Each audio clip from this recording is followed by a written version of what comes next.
Irmãos, foi-me dado aqui o grande desafio nessa manhã de falar com os irmãos sobre um tema, esse tema que está estampado aí, que é uma igreja contextualizada, sem perder a essência. Eu confesso aos irmãos que eu estou nervoso, estou tenso. E primeiro porque não é um tema simples da gente trabalhar, de nós desenvolvermos. E segundo que toda vez que nós subimos aqui, algo sobrenatural acontece e as coisas aqui começam a movimentar, não sei. Eu acredito que isso seja só comigo, né? Mas nós queremos nessa manhã trabalhar um pouco essa ideia, essa visão, esse tema muito atual, muito necessário. E quando eu comecei a pensar nesse tema, e nós gostamos muito de citações, né? Essa frase do apóstolo Paulo me veio à memória, né? E eu trouxe aqui para a gente iniciar essa conversa, esse bate-papo.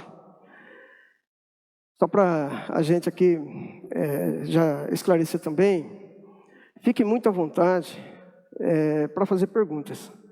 Aqueles que estão comigo já há algum tempo nas salas aí de EBD, sabem que tem toda a liberdade de me interromper, fazer pergunta, fazer observação. Fique muito à vontade, tá bom? Normalmente a gente deixa lá para o final para você fazer pergunta, para você tirar qualquer tipo fazer qualquer esclarecimento. Mas fique muito à vontade. Caso queira, durante aqui a exposição, olha, eu quero um pouco mais de informação sobre isso, não entendi isso que você está falando, fiquem muito à vontade, tá bom? Paulo, ele escreve uma frase que ele diz assim, olha, com os fracos tornei-me fraco, para ganhar os fracos. Tornei-me tudo para com todos, para que de alguma forma salvar alguns. Faço tudo isso por causa do Evangelho, para ser co-participante dele. Então, quando nós falamos de contextualização, é essa ideia que nos vem à cabeça, né? É como que nós vamos nos adaptar para que a gente consiga manter viva a mensagem que nós queremos transmitir às pessoas. Os últimos 3 anos, irmãos, acho que de 2020 para cá, nós passamos por uma verdadeira revolução, quando nós falamos aí em termos de igreja.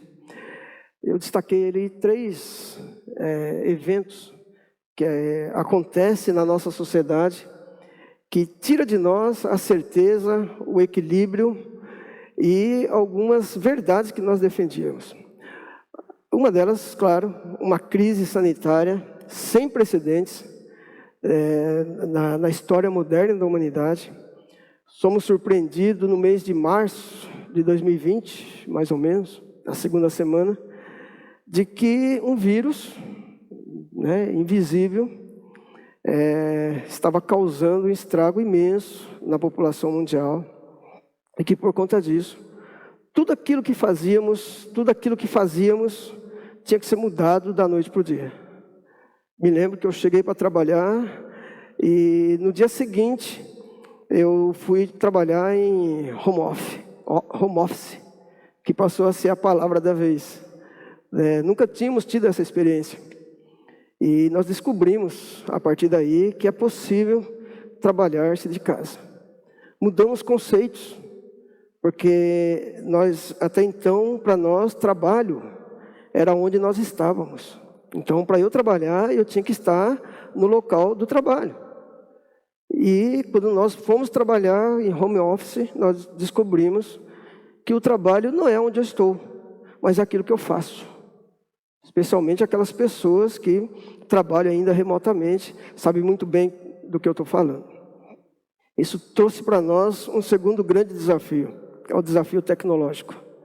Nossa igreja, a primeira igreja batista de Americana, uma igreja analógica que fazia algumas interferências, algumas intervenções na área da tecnologia da informação.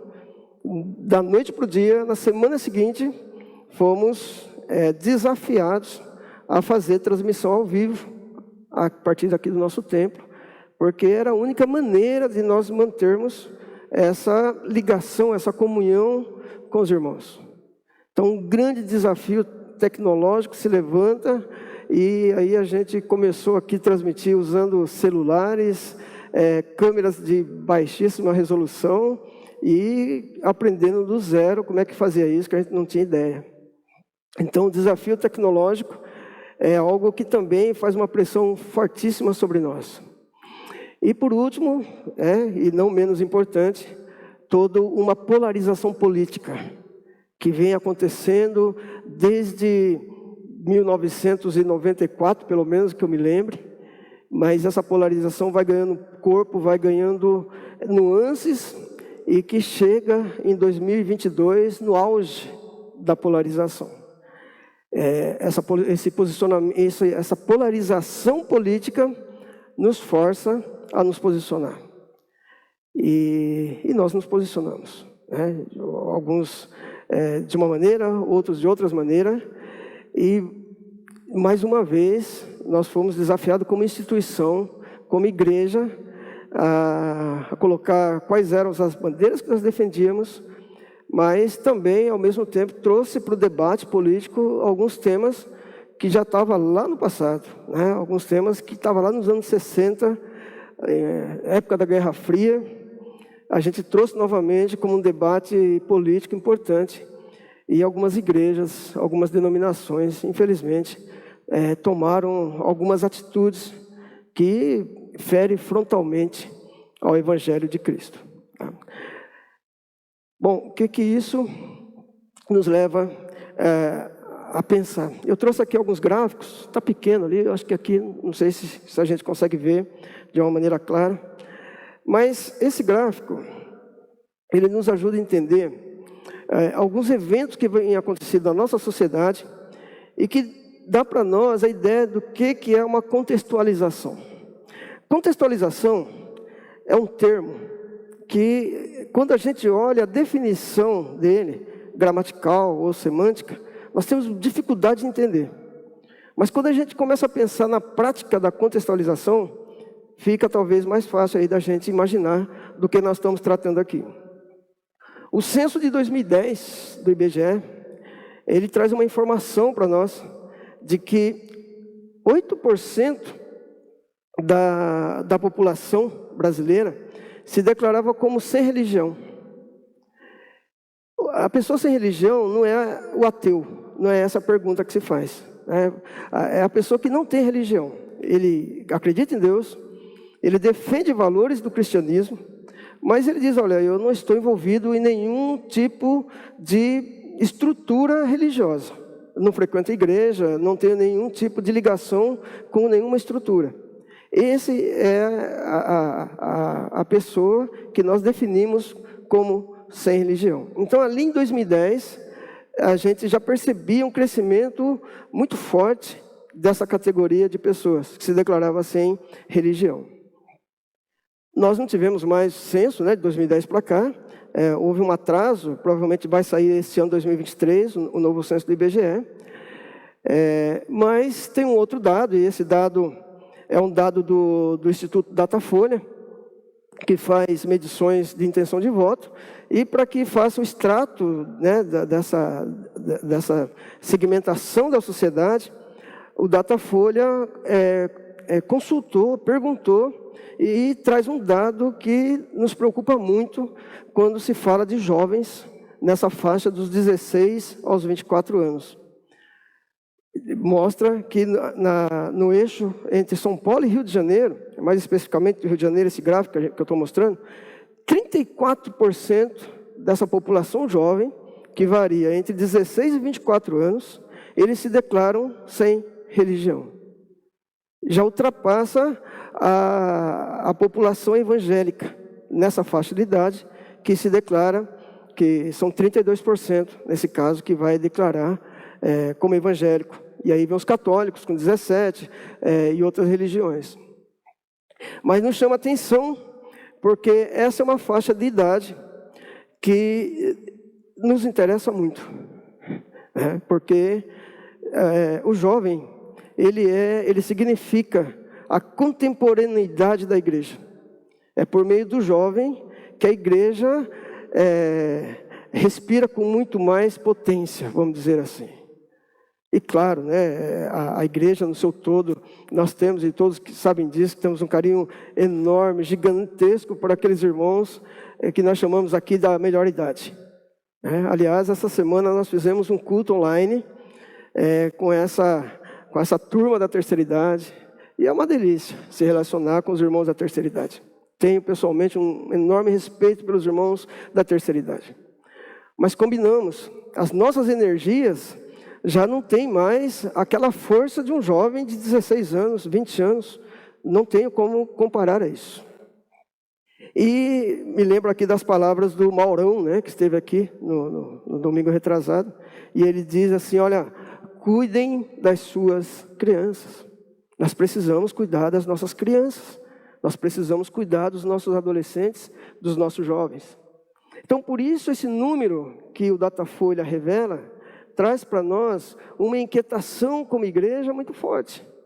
Porque esses jovens, de alguma maneira, estão se afastando dessa estrutura que nós chamamos de igreja, dessa comunidade que nós chamamos de igreja. E aí, talvez fosse interessante a gente entender quais são algumas das razões. Eu destaquei só algumas aqui, mas são várias. Essa pesquisa feita com jovens, e aí nos Estados Unidos, pergunta para os jovens, o que leva um jovem a se afastar da igreja? E esse instituto de pesquisa leva essa pergunta e tem algumas respostas. E eu destaquei 5 razões que o jovem respondeu. Por que você abandonou a igreja? Veja, eu não estou falando de abandonar a fé cristã. Não estou dizendo de se transformar num ateu. Estou dizendo por que você deixou de frequentar uma igreja. E aí, algumas respostas chamam a atenção. Primeiro, essa faixa de idade diz que as igrejas têm uma tendência de ser superprotetoras. Né? Um quarto das pessoas que responderam, eles dizem que os cristãos, eles têm o costume, têm essa característica de demonizar tudo que é fora da igreja. É assim, a gente critica o jovem porque ele gosta de game. Então a gente diz para o jovem, para com isso, game não vai te levar para o céu. Game não é uma coisa cristã. Para com isso. A gente acaba criando em hábitos dos nossos jovens algo que é nocivo, porque aquilo fere a cultura dele, e nós sempre usamos como desculpa, como justificativa, de que é a demonização, aquilo vai te levar para o inferno. Irmão, eu sou de uma geração de que nós íamos para a igreja, primeiro porque minha mãe me levava, tinha que ir, né? Não tinha dessa. Eu ia. Quando eu cresci, cheguei numa idade de adolescência, eu continuei indo na igreja, porque diziam para mim que se eu não fosse à igreja, eu não fosse um crente, eu ia para o inferno. E o inferno, quando pintava aquilo para mim, eu não dormia à noite, porque eu morria de medo daquilo lá. Né? O fogo, o enxofre, morro de medo. E eu não quero isso. Então a gente continuou indo à igreja por conta disso. Quando nós chegamos lá na faixa dos 18, 20 anos, em que a gente começa de fato a voar, o inferno já não dá tanto medo na gente. Então a gente começa a arriscar algumas coisas e aí a gente começa a se afastar. Então, o que nós percebemos é que nessa faixa de idade, dos 18 até os 25 anos, essa pregação do medo já não faz tanto efeito. Nós precisamos mudar nossos argumentos, precisamos melhorar nossos argumentos. Outro motivo que eles responderam é que na igreja eles têm uma experiência superficial. Mesmo aqueles que cresceram na igreja, eles chegam na fase adulta sem ter raízes. Ou seja, o domínio, o conhecimento que se tem do que é o Evangelho de Cristo é muito superficial. Pouco se sabe de fato quando você pergunta para o jovem: jovem, diz para mim uma coisa, fala para mim sobre a sua fé. Qual que é a base da sua fé? A gente não ficaria surpreso de ouvir pouquíssimos jovens responder com convicção: a minha fé é porque... e falar sobre todo o processo de salvação. E até mesmo quando nós falamos de salvação, nós precisamos tomar cuidado, porque normalmente quando nós falamos de salvação, nós estamos falando apenas da salvação da alma que impede a pessoa de ir para o inferno. E hoje esse conceito é um conceito expandido, porque quando eu falo de salvação, às vezes eu estou falando da minha própria salvação, salvar-me de mim mesmo. Irmãos, nós precisamos entender que às vezes alguns conceitos de inferno, por exemplo, a pessoa está vivendo o inferno aqui na terra. E aí não faz efeito para ele falar de inferno, coisa desse tipo. Então, a experiência com a comunidade, com a igreja, é uma experiência superficial. Falta raízes, falta discipulado para jovens nessa faixa de idade. Outra resposta que eles trazem, que eles falam nessa pesquisa, é que existe um antagonismo quando se trata de cristianismo, as minhas convicções cristãs e a ciência. Essa é algo que a gente discute muito, porque normalmente nós tratamos a ciência como algo que é antagônico à minha fé. Ou seja, a minha fé não permite que eu coloque a minha crença na ciência. É assim que nós crescemos.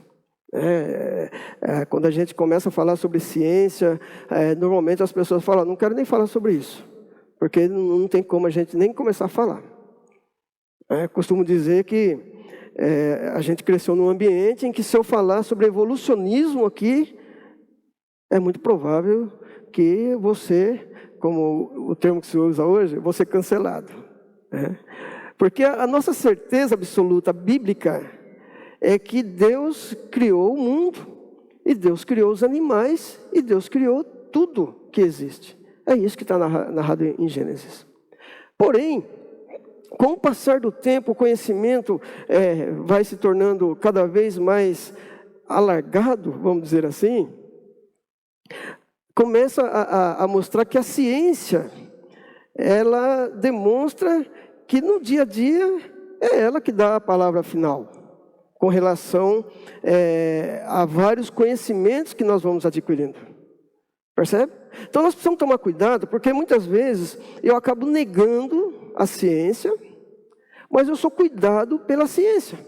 Eu sou tratado pela ciência. Ao mesmo tempo que eu refuto qualquer teoria que, na área da biologia, por exemplo, que está ligado à convicção do evolucionismo, mas quando eu preciso fazer um tratamento que envolva a tecnologia da biotecnologia, eu não penso duas vezes. Eu quero essa tecnologia, eu quero esse conhecimento. Mas, muitas vezes, esse conhecimento que está nos tratando é baseado nas teorias, é baseado naquelas técnicas do pensamento evolucionista. Essa é uma realidade. Tá? Então, hoje, o nosso jovem, como ele tem um acesso total ao conhecimento, não adianta mais para nós, não tem mais efeito a nossa pregação quando nós falamos: olha, você precisa crer no criacionismo, Deus criou o mundo e tudo, e você tem que ir para a faculdade e debater isso lá. Não vai, você não vai ter argumento para isso. Tem um pensador, um médico, né? Ele é o Francis Collins.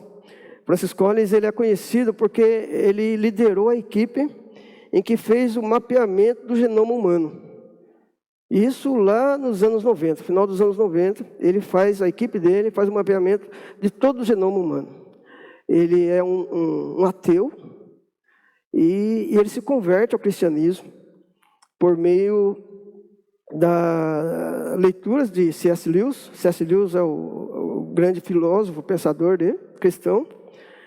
E E ele se converte ao cristianismo porque na sua dia a dia de médico, atendendo pessoas, ele começa a perceber que existe algo diferente quando um cristão morre, quando se compara com outras pessoas. E aquilo chama a atenção de Francis Collins.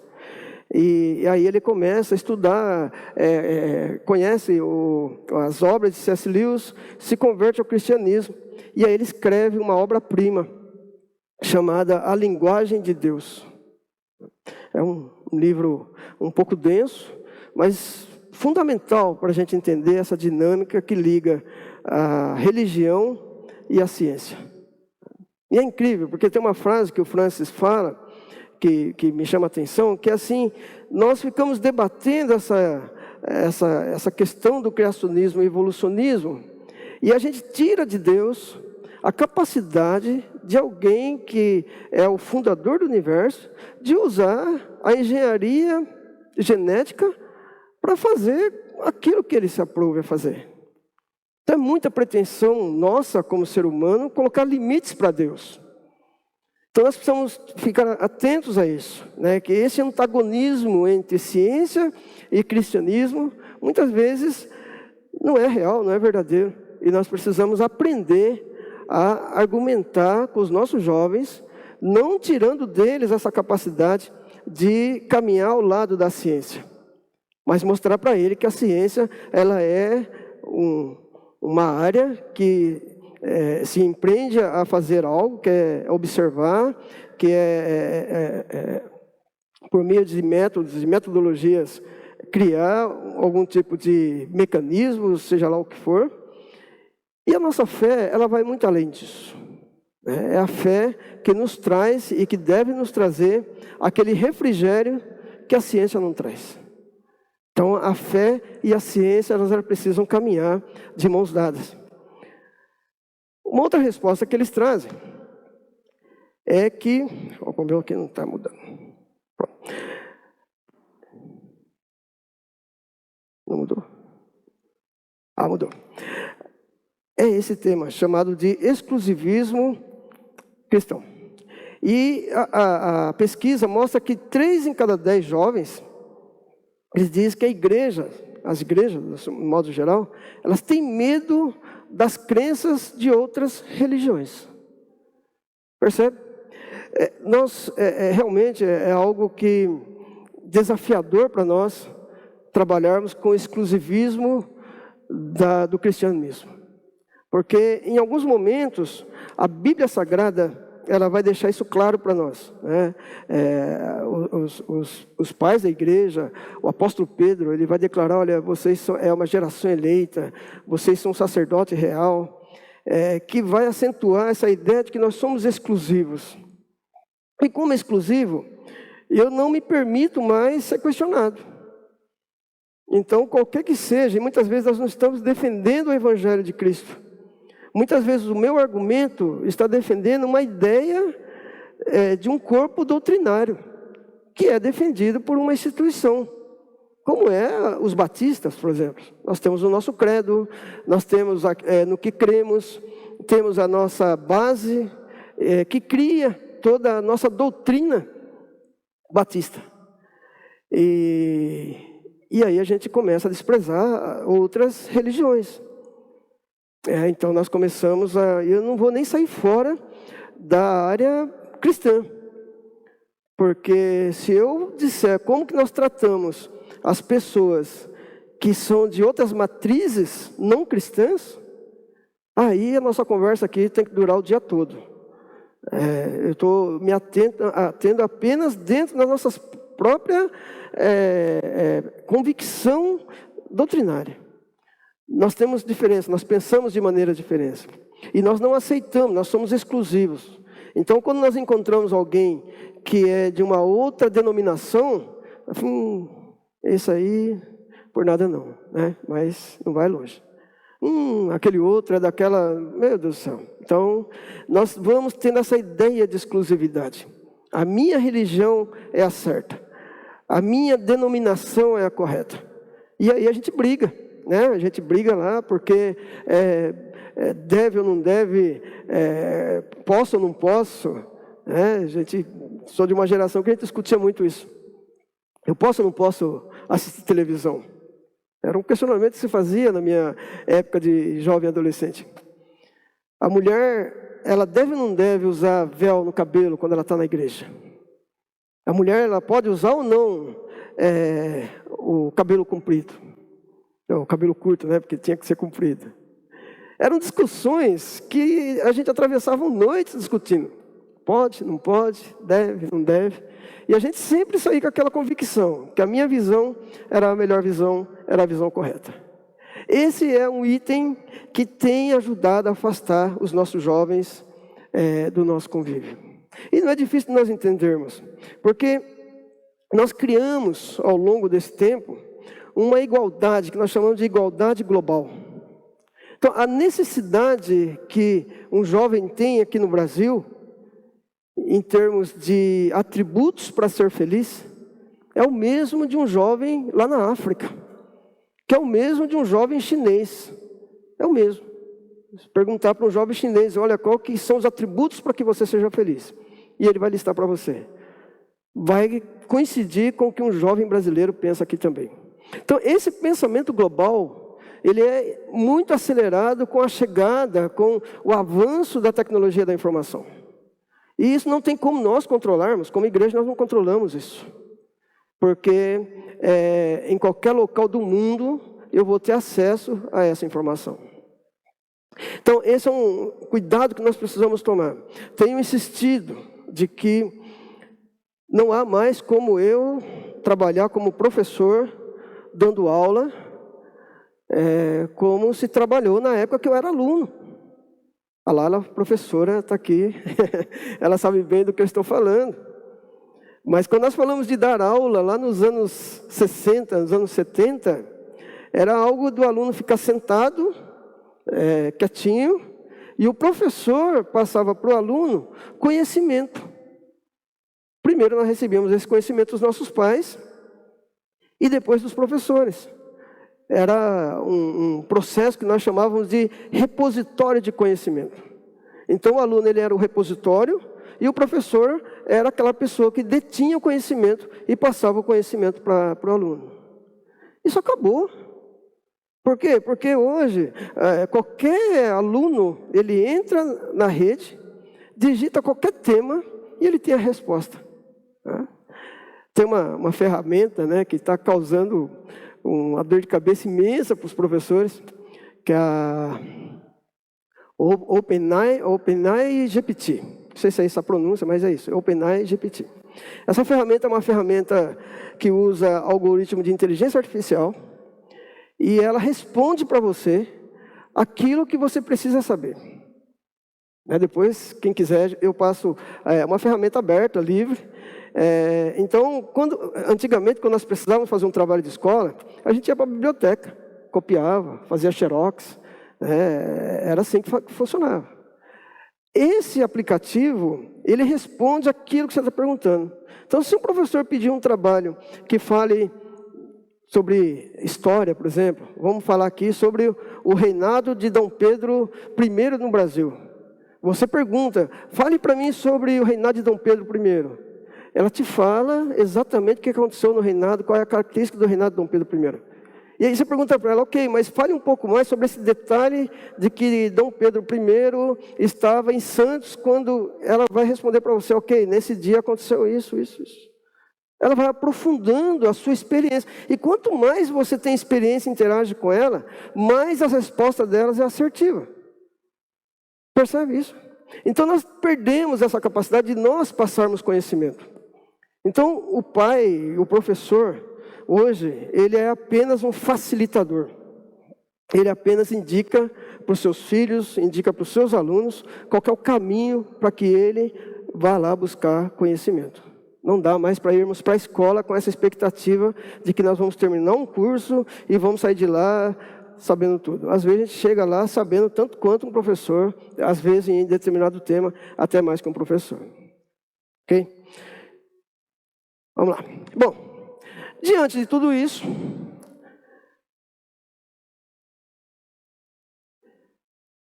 a história da igreja, ela é marcada com pela ação de duas forças. São duas forças que aparentemente são antagônicas, essas forças. Mas são forças que elas são necessárias para a saúde e para que a igreja se mantenha relevante. Uma dessas forças é a contextualização. É a narrativa que eu acabei de fazer aqui, de todo esse processo de mudança que a gente vem passando. E a outra força é manter a essência do Evangelho de Cristo. Então, aqueles que caminham comigo aí nas aulas de EBD sabem que eu sou apaixonado por gráficos, né? Então, eu sempre vou usar um gráfico que eu acho que ajuda muito a gente entender algumas coisas que são mais complexas. E nesse caso eu coloquei lá a PIBA, né? O logo da PIBA, porque demonstra claramente que a primeira igreja batista de Americana também sofre pressão dessas duas forças. Então nós temos que equilibrar uma mensagem que seja contextualizada e, ao mesmo tempo, manter a essência do Evangelho. Bom, vamos falar um pouquinho sobre contextualização. E aí vamos para a nossa Bíblia. Hoje perdi minhas...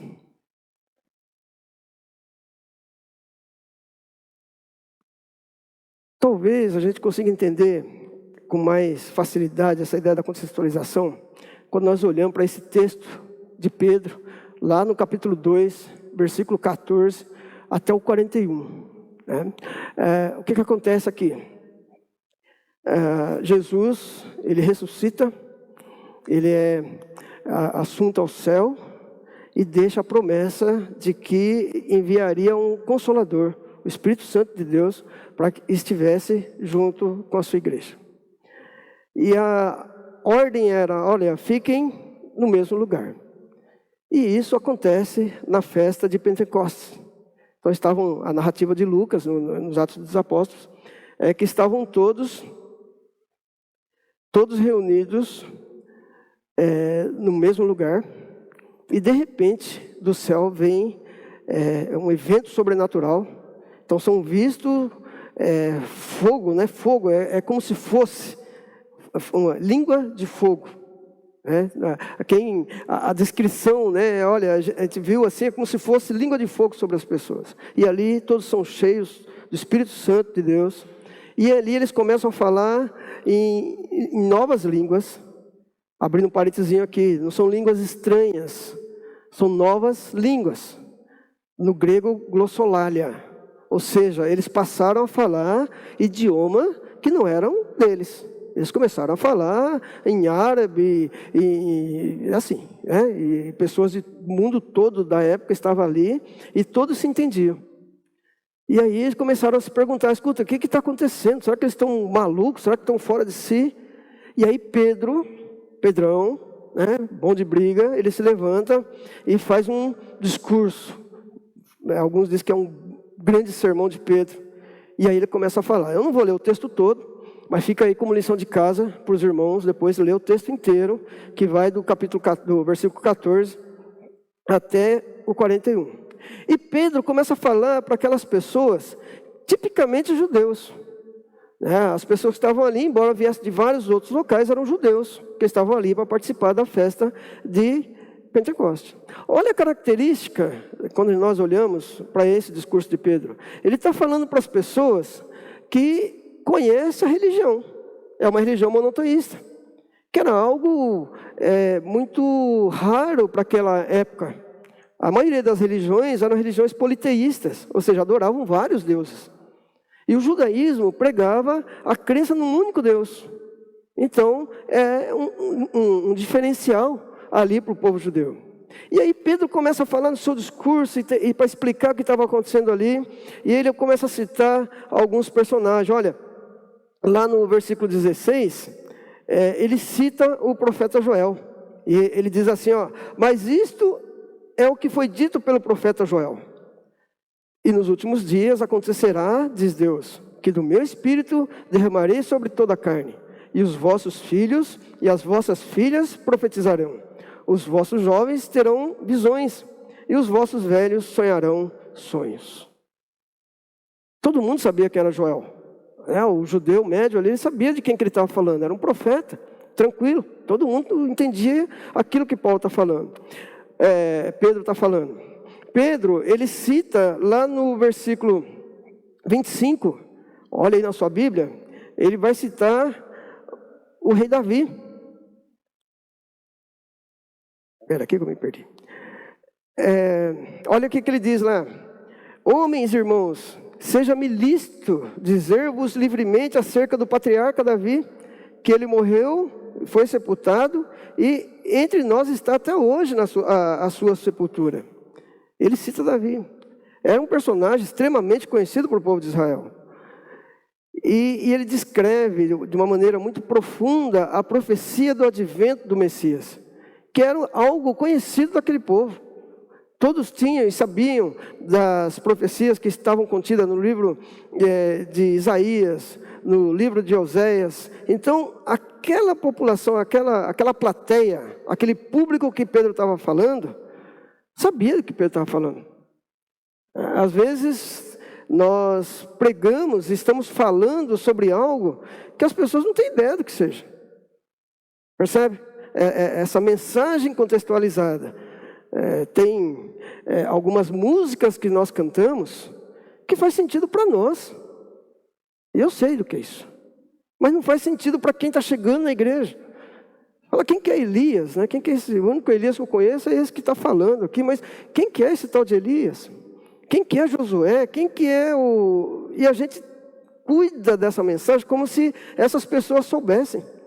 Cantamos hinos em que os termos que nós falamos é de um evangeliquez único. Só nós sabemos o que significa aquilo. Podia citar alguns aqui, mas não vou fazê-lo, porque não vem ao caso aqui. Mas, lá do 29 ao 35, Pedro faz essa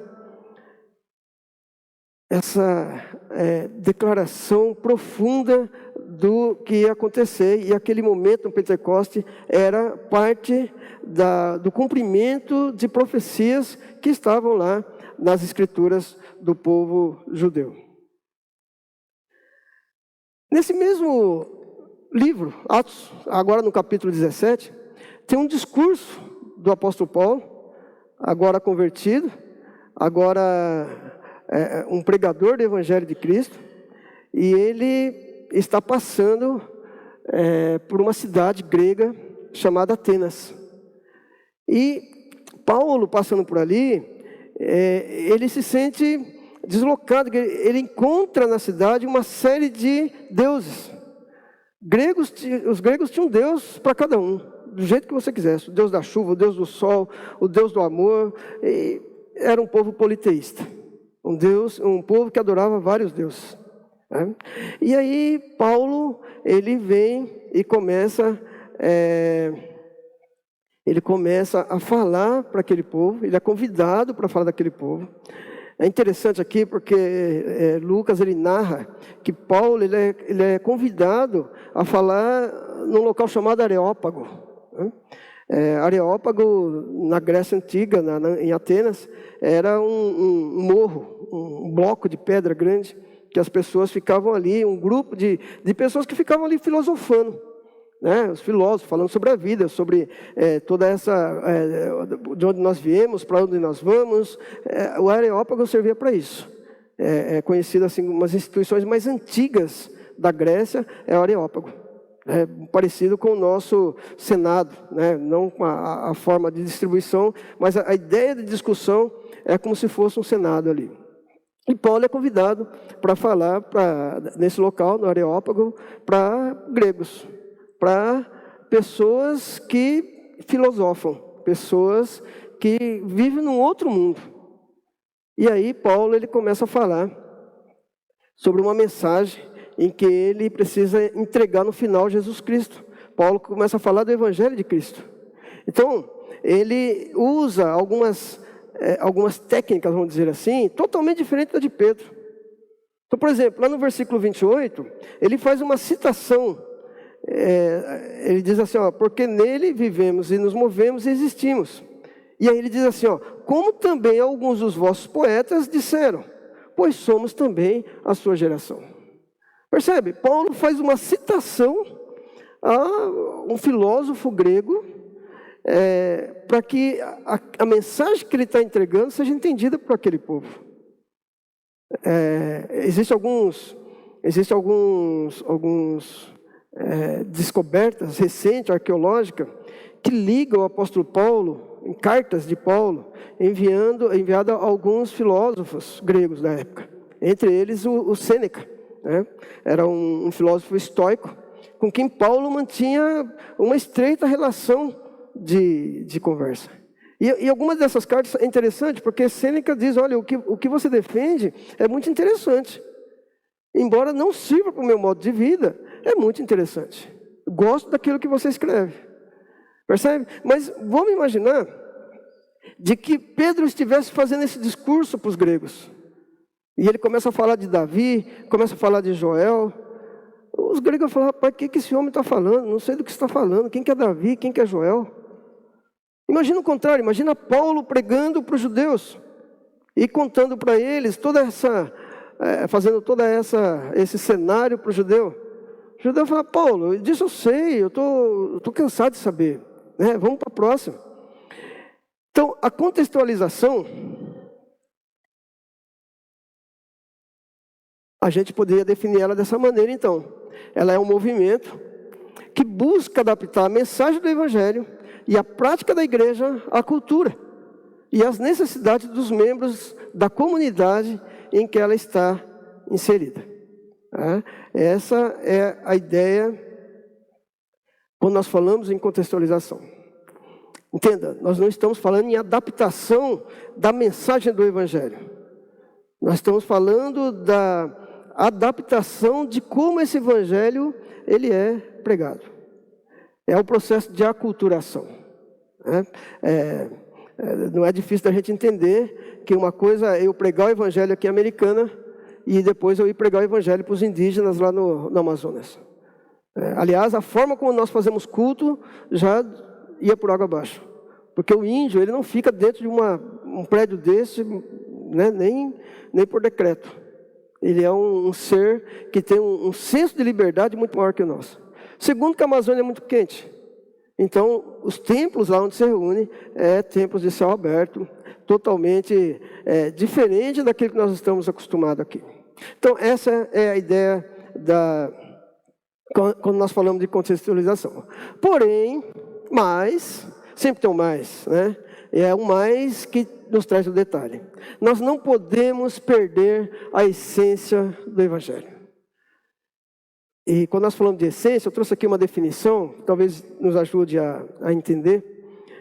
Quando nós falamos de essência, aquilo que é o mais básico, é o mais central, é aquela ideia do centro. O pessoal que é da área de TI aqui, é o que nós chamamos de kernel, é o cerne, é aquela coisa dura da madeira que nós não conseguimos quebrar. É aquele miolo, o restante a gente negocia, mas aquilo que é central nós não negociamos. Podemos pensar em essência também como a produção de um perfume, que tem sua característica.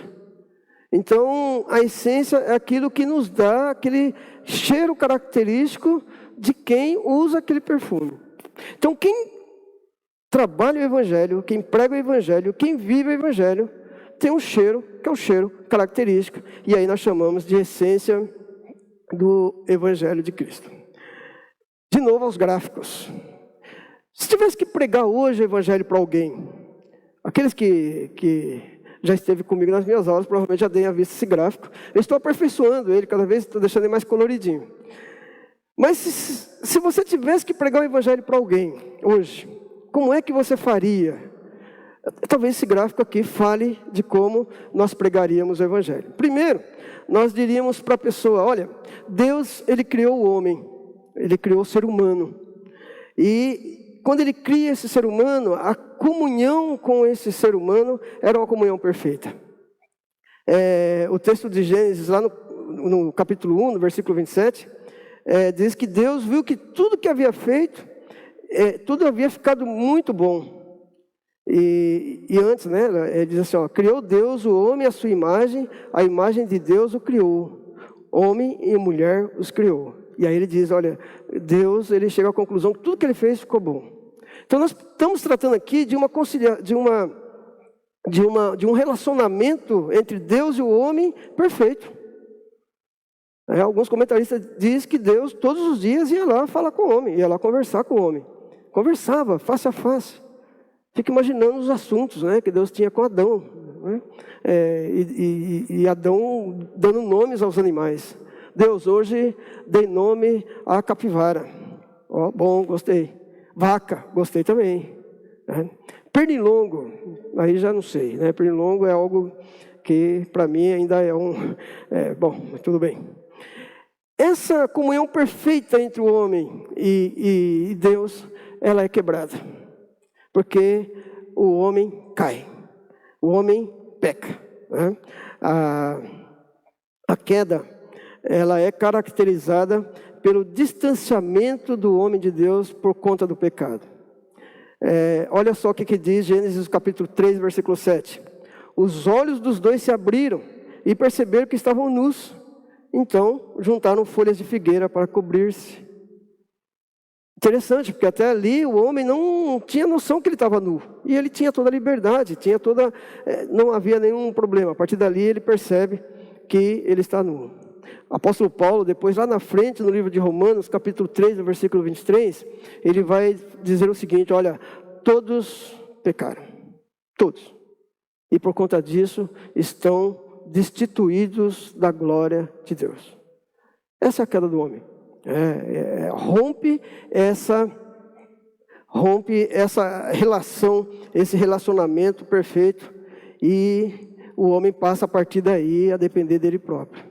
Mas Deus, que é a plenitude do amor, Ele cria uma forma de que o homem se reconcilie com Ele.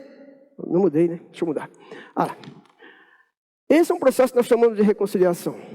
A morte de Jesus, Ele reconecta o homem com Deus. Ele religa o homem com Deus.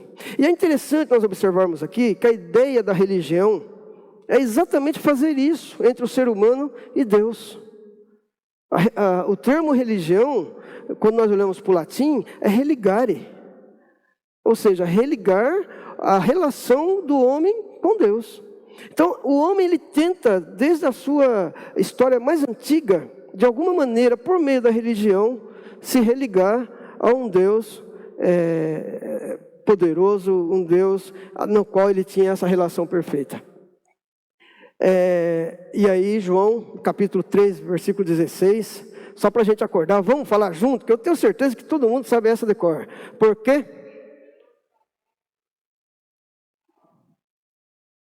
Seu filho não pereça, mas tenha a vida eterna. Fantástico, ó, tão bem, né?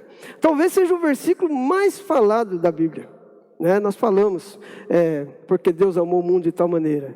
A gente cresce assim. Eu lembro que na escola bíblica dominical, quando eu ainda era garotinho, isso era nosso texto áureo.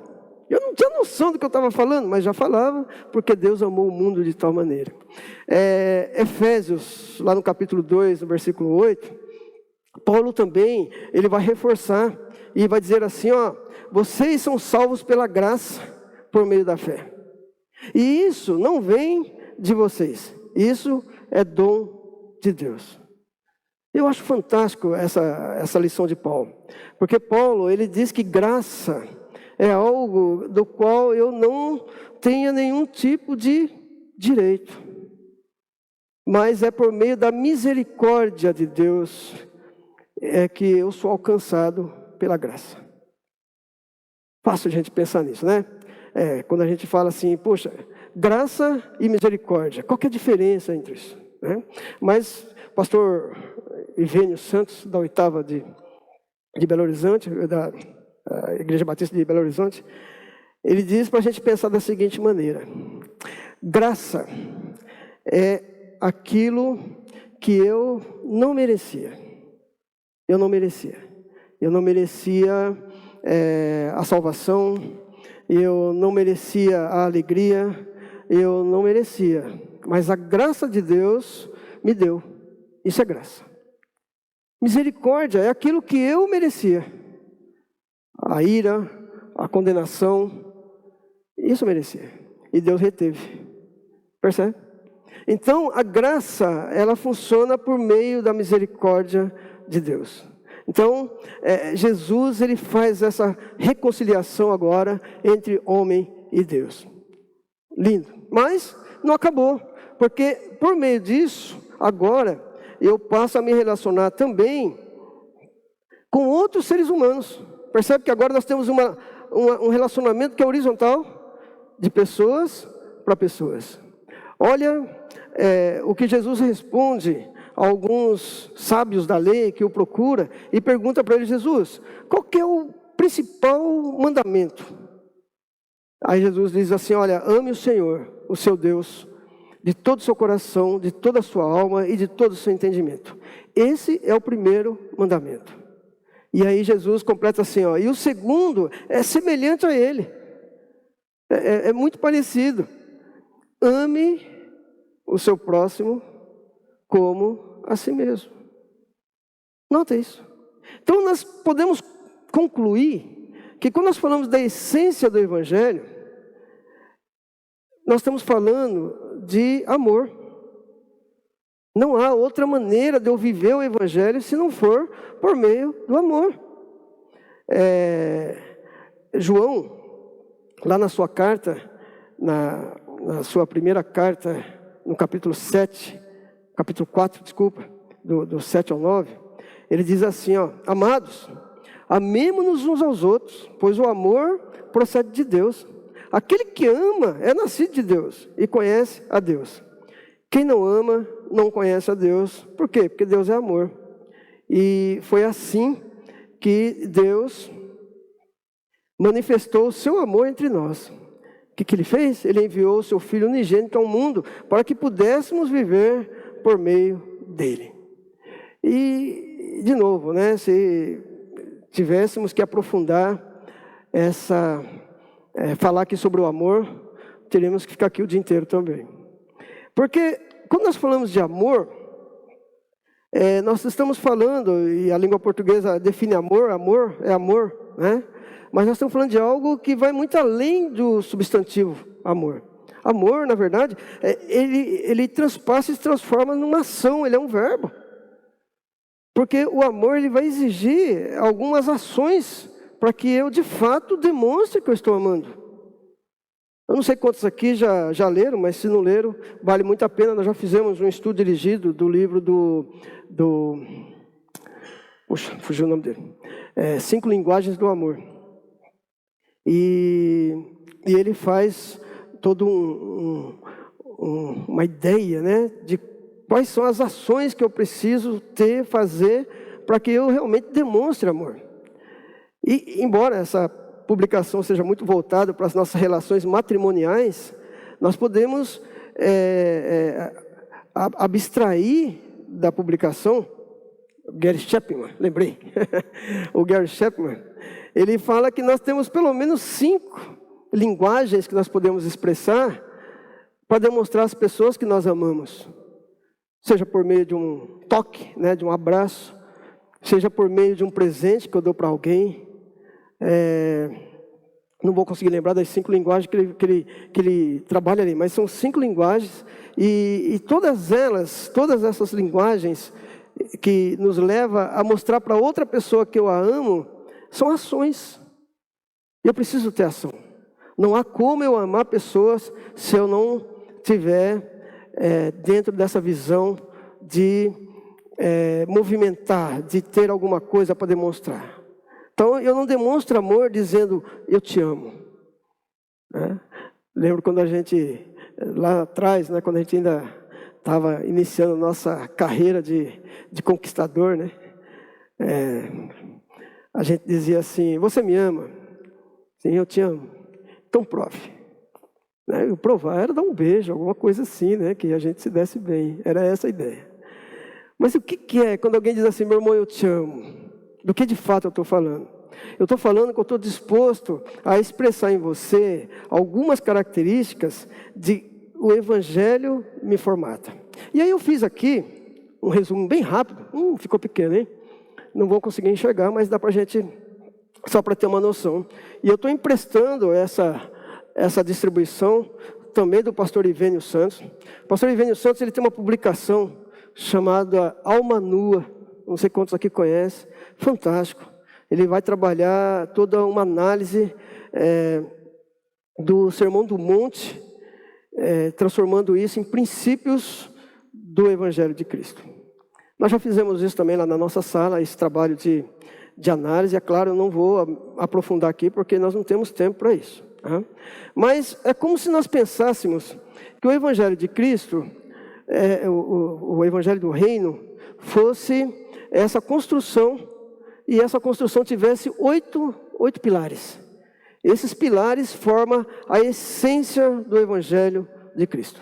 Então, como é que eu sei que eu realmente trabalho, que eu vivo o Evangelho de Jesus? Como é que eu digo às pessoas, olha, de fato, quando você se transformar num seguidor de Jesus, você vai adquirir essas características? Quando eu olho para o Sermão do Monte. O Sermão do Monte ali, principalmente o narrado por Mateus, ele tem essa característica de ser o cerne, né? Ser a essência da pregação de Cristo. Se perdêssemos toda a Bíblia, não ficasse nenhum livro mais da Bíblia, mas se ficasse o Sermão do Monte, o cristianismo ainda assim estaria de pé. Porque toda a base do Evangelho está aqui. E aí, nós trabalhamos esses atributos, que são 8, a adoração. E quando Jesus fala da adoração, o princípio é quando ele diz assim, olha, bem-aventurado os pobres de espírito, porque deles é o reino dos céus. E o termo que Mateus usa aqui é um termo grego chamado tochos. Tochos significa viver na pobreza absoluta. Não é o pobre, aquela pessoa que tem falta de recurso. Não é disso, porque no grego ele se usa um outro termo, que é o penês. E aqui ele está usando tochos. Então, tochos significa que bem-aventurado aquele que é pobre, porque ele vive numa dependência total. Então, quando é que eu sou um adorador de verdade? É quando eu entendo de que eu sou dependente total de Jesus. O outro princípio, que é o princípio de servir, Mateus, lá no capítulo 5, versículo 4, Jesus diz assim, ó, bem-aventurados os que choram, porque eles serão consolados.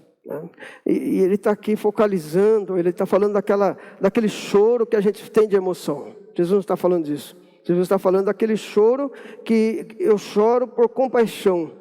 E também quando eu passo por um arrependimento genuíno. O outro princípio, que é o princípio da submissão.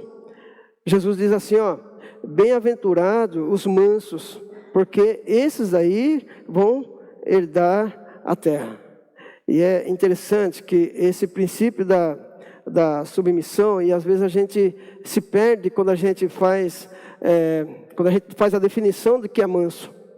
Às vezes a gente confunde manso como aquela pessoa que não tem caráter, ou aquela pessoa que vive num processo de humilhação. A gente precisa entender que existe uma diferença entre ser humilde e viver sob humilhação. São diferentes. Então, manso não é aquela pessoa que caminha na rua de cabeça baixa, né, quase tropeçando. Manso não é aquela pessoa que sempre te fala em voz baixa, sussurrando. Isso é algo que nós somos estereotipando, mas manso é aquela pessoa que trabalha a visão da mordomia. É aquela que entregou para Deus tudo aquilo que ele tem e tudo aquilo que ele é. Essa é uma pessoa mansa. Né? O princípio da santidade, Jesus diz, olha, bem-aventurado aqueles que têm fome e sede de justiça, porque serão fartos. Acho que ter fome e sede de justiça, nós entendemos que é quando eu não me acomodo com as injustiças sociais que acontecem à nossa volta. Como igreja, nós não podemos nos acomodar achando que isso não é problema nosso, é um problema de Estado, coisa assim. O princípio do perdão, quando Jesus toca nesse princípio, ele diz, olha, bem-aventurados os misericordiosos, porque por meio da misericórdia, eles também vão alcançar pessoas com misericórdia. Então, é como se algo vai puxando a outra. Então, quando eu ajo com misericórdia, então, só para a gente retomar o que nós falamos atrás, quando eu ajo com misericórdia, é quando eu tenho o direito de executar uma justiça, mas eu não faço. Percebe? Há um texto bíblico que a gente gosta muito, né, que assim, as misericórdias do Senhor são as causas de nós não sermos consumidos. É sim. Obrigado, Lara. As misericórdias do Senhor é a causa de nós não sermos consumidos. Porque misericórdia é aquilo que eu mereço, né? Mas Deus retém. Então, quando nós praticamos o princípio da misericórdia, é assim que nós atuamos também. Nós temos tudo para executar. Nós temos tudo para executar a vingança, a justiça pessoal, mas nós usamos a misericórdia em relação àquela pessoa. O princípio da reconciliação. O princípio da reconciliação é baseado na ideia de que nós não podemos deixar que algo que nos fere atravesse pela vida toda. Reconciliar é eu procurar a pessoa que me ofendeu e me reconciliar com ela. Havia ali o uso do princípio do perdão. O princípio da integridade. Bem-aventurado os limpos de coração. Opa, pulou aqui. Bem-aventurado os limpos de coração. Por quê? Porque esses daí verão a Deus. Esse princípio da integridade, nos dá aquela ideia de que não existem falha no nosso caráter. Né? A palavra que eu digo é a ação que eu faço. A ideia da integridade é aquela ideia de que tudo aquilo que eu prego, eu preciso viver. É aquilo que eu sou, de fato. Né? Nós temos um hábito, às vezes, de segmentar a nossa vida. Né? Eu sou o Elias do trabalho, sou o Elias aqui da igreja, sou o Elias lá na minha família. E, na verdade, nós somos pessoas que somos um só. Em todo lugar, em todo tempo, essa é a ideia da integridade. Então, aquilo que eu falo é aquilo que eu faço. E, por último, o princípio da testemunha. Testemunha é aquela ideia, quando nós olhamos o ide de Jesus, lá no capítulo 28 de Mateus, o texto ali, ele fala assim, ó, ide e pregai. O termo ali usado é o termo querigma.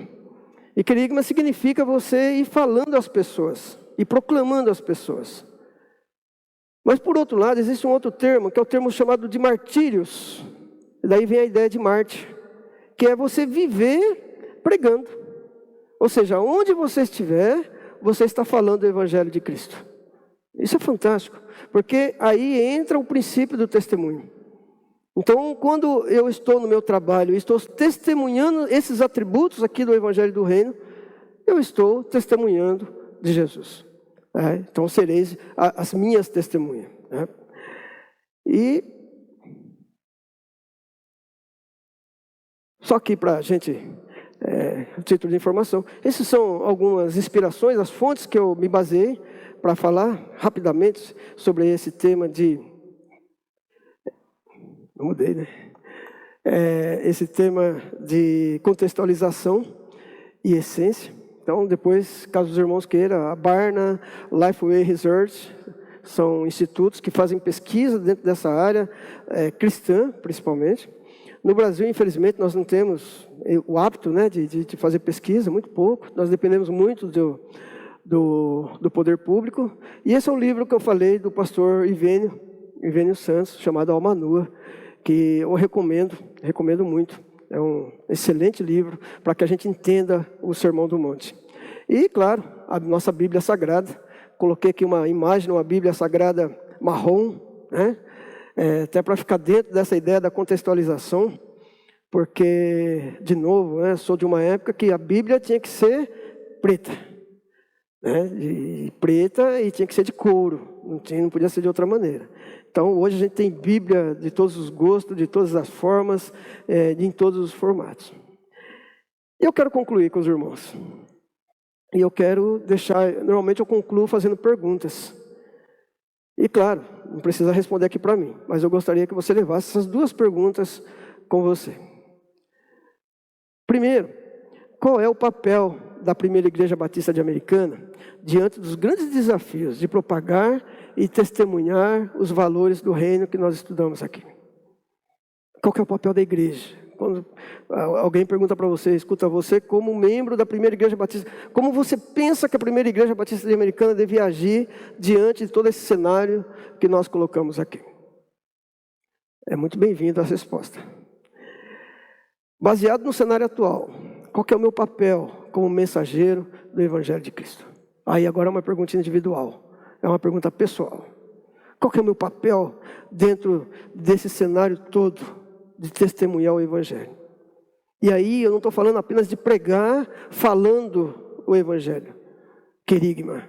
Eu estou falando de pregar vivendo o Evangelho onde eu estou. Martírios. Essa é a ideia. E o João está por aí, não? Não estou vendo ele. O João está aí? Nós vamos terminar cantando, né?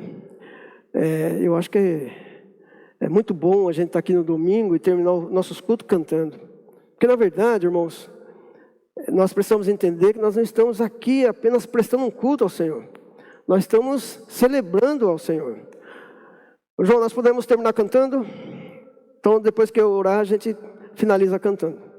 Os nossos cultos aqui, eles precisam ser vistos como celebração. Porque culto, nós já prestamos ao Senhor todos os dias da semana. Porque a ideia é que agora nós somos o templo do Espírito Santo. E como templo, nós prestamos culto a Deus todos os dias, em todos os momentos. Então, aqui o que nós viemos fazer é uma celebração. A gente se reúne, nós nos vemos, nos revemos, e aí a gente faz festa aqui. Então, a igreja, esse templo, essas paredes aqui, ela não é a igreja. Nós precisamos aprender isso, nós precisamos retomar isso. Aqui é apenas um local onde está a igreja de Cristo. Certo? Então, aqui nos domingos a gente celebra. Então, por isso que eu quero convidar o João depois, para que a gente termine esse culto cantando. E quero finalizar orando, junto com os irmãos. E gostaria, nesse momento, que a gente pensasse de maneira individual. E colocasse diante de Deus. Deus, o que o Senhor quer de mim nesse cenário de reino? Qual que é o papel que o Senhor espera que eu desempenhe? Deus, dê a mim a oportunidade para que eu esteja envolvido cada vez mais no seu reino. E não apenas falando do Evangelho, mas vivendo o seu Evangelho.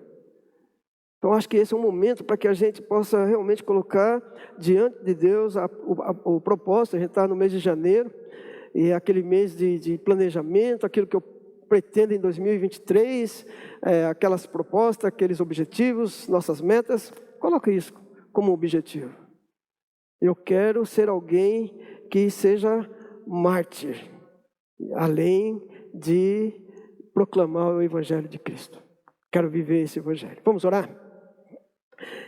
Pai querido, mais uma vez, nós somos gratos ao Senhor. Te agradecemos por esse dia, te agradecemos por esta oportunidade, por este momento. Pai, que bom que o Senhor nos permite estar aqui. Que bom, Senhor, que o Senhor permite poder falar um pouco mais das verdades contidas na sua palavra. Obrigado, Deus, porque a sua misericórdia permitiu sermos alcançados pela sua graça.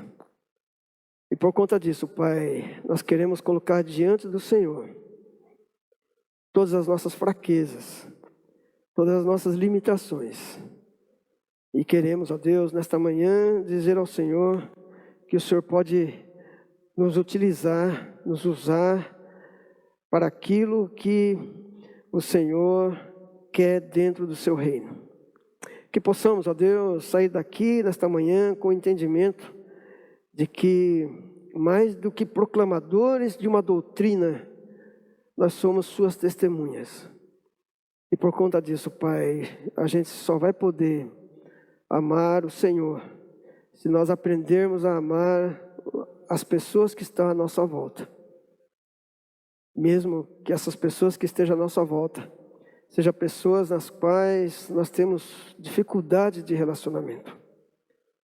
E quero te pedir, Pai, mais uma vez, que coloque no nosso coração propostas para que possamos exercitar princípios, valores do seu Evangelho e possamos amar pessoas, perdoar pessoas, socorrer pessoas.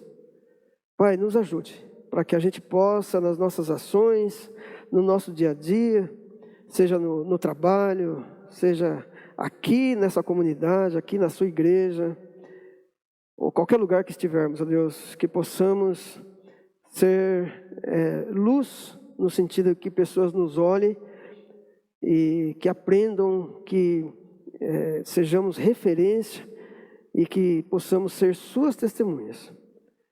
Obrigado, ó Deus, pela vida de cada irmão que está aqui nesta manhã. E pedimos a sua bênção sobre a vida de cada um deles, as suas necessidades, que possam ser supridas, cada um, Pai.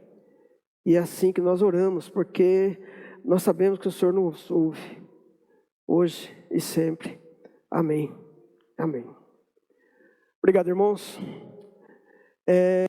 Rapidinho, não sei se alguém tem alguma pergunta a fazer, caso tenha. Eu acabei me esquecendo aqui das perguntas, das observações. Ninguém me parou durante a explanação, fiquei empolgado aqui. Alguém tem uma pergunta a fazer? Alguma dúvida que ficou? Fico feliz. Espero que todos tenham compreendido. E mais uma vez, obrigado.